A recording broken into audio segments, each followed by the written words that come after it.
Souvent, quand on est sur un chemin d'éveil et de guérison, et ça fait peut-être déjà quelque temps qu'on chemine, on a compris beaucoup de choses, on a déjà guéri plein de choses en nous, il y a des choses qui se transforment, on voit notre réalité qui se transforme. Euh, Peut-être aussi, on a vu par rapport à un certain nombre de choses dans notre vie que c'est pas aussi sérieux et aussi dramatique que ça en a l'air. Il y a généralement comme une détente qui s'installe. On fait l'expérience de plus de sérénité, de plus de calme, de paix. On fait vraiment l'expérience bien souvent d'un lâcher-prise par rapport à un certain nombre de situations, de sujets, de thèmes. Et un piège à cet endroit-là du chemin, souvent, c'est comme de s'attacher à cet état de paix, de sérénité. Quelque part, on pense que par notre travail sur nous, par nos compréhensions, par tout ce qu'on a guéri, on a comme obtenu quelque chose de nouveau, on a comme atteint quelque chose qui est cet état de paix, de sérénité qu'on connaît tous, que ce soit un état de grâce, une expérience spirituelle puissante, ou simplement l'espace entre deux pensées, le silence intérieur qui s'installe entre deux pensées. Un moment par exemple, je sais pas moi, où on vient de retrouver un ami cher, où on contemple un beau paysage, un moment où on est en train de manger un truc qu'on aime bien, et pendant quelques secondes, on est sans désir. Pendant quelques secondes, on est pleinement satisfait, on est dans un état de ok absolu. C'est comme si le mental, l'ego, il n'est pas encore arrivé avec le nouveau truc à obtenir ou le nouveau truc à éviter. Donc on est dans cet état de détente, dans cet état où on n'a besoin de rien de plus que ce qui est là, cet état de satisfaction. Bref. Et on pense souvent que c'est quelque chose à l'extérieur de nous, qu'on a obtenu, qu'on a atteint quelque chose, qu'on a atteint une chose qu'on peut perdre ensuite. Donc on va faire tout ce qui est en notre pouvoir pour conserver cette paix, cette sérénité, pour la retrouver quand on l'a perdue. Et ce qu'on ne comprend pas en fait fondamentalement, c'est que cet état de paix, de sérénité, de calme, en fait c'est nous. C'est nous, c'est notre vraie nature. Et c'est pas quelque chose qui va et qui vient, c'est pas quelque chose qu'on peut perdre, c'est là tout le temps en fait, c'est là à chaque instant. Ce qui change, c'est notre expérience de cette paix, de cette sérénité. Parfois on l'aperçoit, parfois on l'aperçoit pas, parfois on l'aperçoit un peu. On peut imaginer, c'est comme si on entend une musique et puis on va monter le son ou baisser le son. Parfois la paix, la sérénité, elle a un volume élevé et on l'aperçoit, on la sent, c'est palpable, on se sent bien. Parfois elle est toujours là, mais elle parle tellement bas qu'on n'entend pas. Et donc du coup, comme on associe cette paix, cette sérénité à quelque chose qu'on veut obtenir, quelque part on pense peut-être que c'est ça l'objectif ou la fin de notre chemin spirituel finalement, c'est d'être, c'est de ressentir ça. Alors finalement on va tomber dans le piège quelque part de repousser une partie de notre expérience parce qu'on la voit à présent comme un danger, parce qu'on la voit un peu comme un visiteur indésirable, par exemple des pensées négatives, des émotions négatives. On va avoir tendance, parfois inconsciemment, à repousser ça, en fait, à laisser de côté, à laisser à la porte tout ce qui pourrait venir nous tirer de cet état de paix, de cet état de sérénité. Donc finalement, dans cette dynamique-là, on n'est pas complètement libre, évidemment, puisqu'on est en train de se couper, en fait, de fuir, d'avoir peur d'une partie de notre contenu intérieur, parce qu'on sent que ça pourrait perturber cet état d'esprit positif qu'on ressent.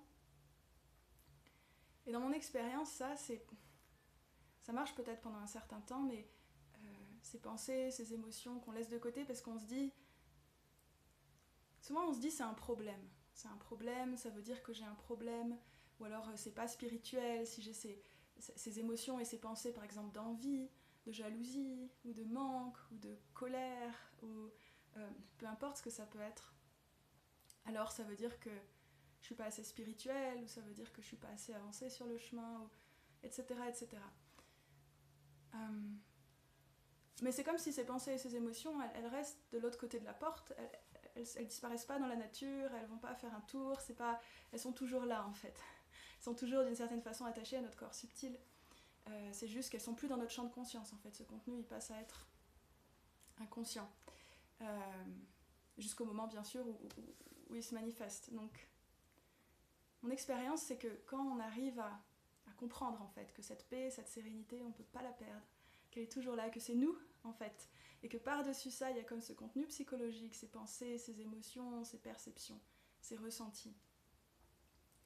Alors on cesse de voir ce contenu-là psychologique comme un problème, comme un danger, comme une preuve qu'on n'est pas assez bien, ou comme si ça disait quelque chose de mal de nous, ou si ça pouvait vraiment avoir du pouvoir sur nous. Alors on peut comme accueillir ça, ouvrir la porte et laisser tout ça être en fait, dans l'espace qu'on est. Et mon expérience dans ces cas-là, c'est que paradoxalement, quand on se laisse traverser par tout ça, quand on le laisse s'exprimer pleinement, se manifester, prendre sa place, et qu'on ressent ce qu'il y a à ressentir et qu'on entend ses pensées sans les repousser, sans les chercher à faire taire notre mental. On ne peut pas faire taire notre mental de toute façon, ça ne marche pas vraiment. Quand on accueille tout ça, il y a vraiment un pouvoir de transmutation qui est incroyable. C'est comme si le fait de voir, le fait d'accueillir, on fait rayonner, comme je dis souvent, la lumière de la conscience sur ce contenu-là, qui quelque part peut se dissoudre dans la lumière. Il est transmuté dans la lumière, les choses s'intègrent à l'intérieur. Donc au lieu d'avoir ces pensées qui reviennent tout le temps jusqu'à ce qu'on les écoute, mais qu'on refuse d'écouter, ces pensées, elles nous traversent, et puis bien souvent, elles n'ont plus besoin de revenir, ou peut-être elles reviennent un certain temps, mais, parce qu'il y a un momentum toujours, mais pas avec la même intensité, pas avec la même fréquence, et c'est de moins en moins, parce qu'on en a plus peur en fait, on les accueille, on peut les voir, et une fois qu'elles sont vues, elles n'ont pas besoin de continuer à se manifester, bien sûr, si on les entretient pas par des nouvelles pensées, si on n'investit pas notre énergie dedans. Et à ce moment-là, paradoxalement, quand tout ça peut nous traverser, et parfois c'est intense, et bien sûr la paix, la sérénité, on la sent pas forcément à ce moment-là, mais ensuite, bien souvent, mon expérience, c'est que la paix revient, en fait. Quand les choses ont pu être vraiment traversées, c'est comme si la sérénité, le calme, la paix revient après la tempête. Il n'y a plus cette tension, il n'y a plus ce contenu qu'on essaye de maintenir hors de nous. On essaye de ne pas penser à cette chose qui nous fait peur, ou de ne pas ressentir cette émotion dont on a honte, etc., etc. Donc, les choses ont pu être vues, intégrées, et alors à ce moment-là, il n'y a plus cette tension, il n'y a plus cette peur, il n'y a plus cette lutte, il n'y a plus cette contraction, cette résistance. Ah, donc il y a la place en fait, il y a la place pour que la paix et la sérénité se manifestent à nouveau.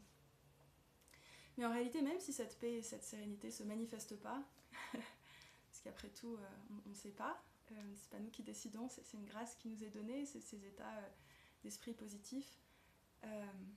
Au fond, si on sait que c'est nous et que c'est toujours là, alors qu'on le ressente ou qu'on le ressente pas, quelque part, on peut être en paix, qu'on ressente cette paix sous forme d'une expérience spirituelle, de quelque chose de fort, etc., ou qu'on soit ok, en fait.